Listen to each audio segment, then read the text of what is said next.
In the heart of the American Southwest, there's a city with a story you won't find in the brochures. A place known today for its family-friendly attractions, sprawling neighborhoods, and sunny weather. But beneath its surface lies a past shaped by exclusion, segregation, and a set of rules designed to keep certain people out. This is the dark history of a seemingly perfect desert town. This is the All-American Travel Channel, and in today's video, we're diving into the unexpected and troubling past of one Arizona city. What started as a settlement of pioneers turned into a microcosm of racial tensions and segregation policies that echo through history. Let's uncover the dark history of Mesa, Arizona.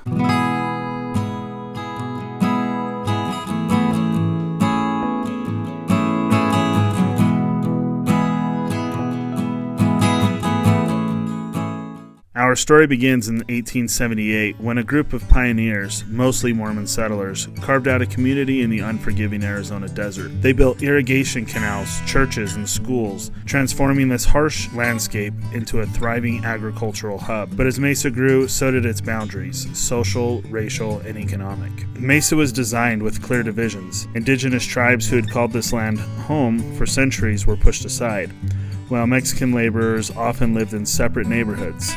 This division set the stage for what was to come. By the early 1900s, Mesa was growing rapidly, but growth didn't mean inclusion. Schools were strictly segregated. Black children attended one-room schoolhouses like the Booker T. Washington School, built in 1918.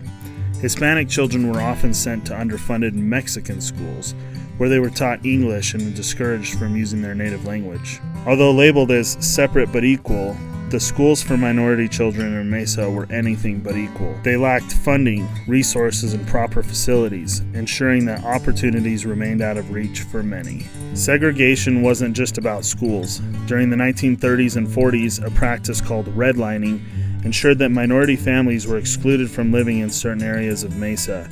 Federal housing policies combined with local restrictions created invisible barriers that kept Black and Hispanic families in less desirable neighborhoods. Some property deeds in Mesa explicitly stated that homes could not be sold to non-white residents, ensuring that only white families could live in certain neighborhoods.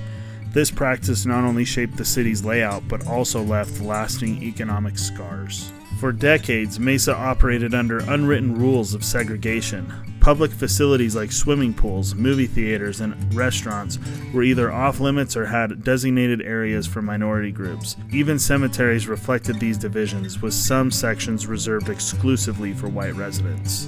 Despite these barriers, minority communities in Mesa found ways to thrive.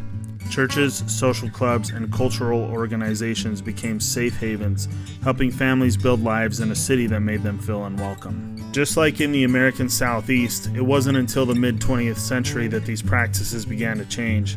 The civil rights movement, along with legal battles and growing social pressures, forced towns across America, including Mesa, to confront their past. Today, Mesa looks very different. Schools are integrated, neighborhoods are diverse, and its history of segregation is often overlooked. But the past is still there, lingering beneath the surface in the stories of those who lived it, and in the divisions that still echo in subtle ways. Does the history of Mesa surprise you? What would it have been like to have lived here 100 years ago, or even 50? Understanding the stories of places like this is more than just looking at the past.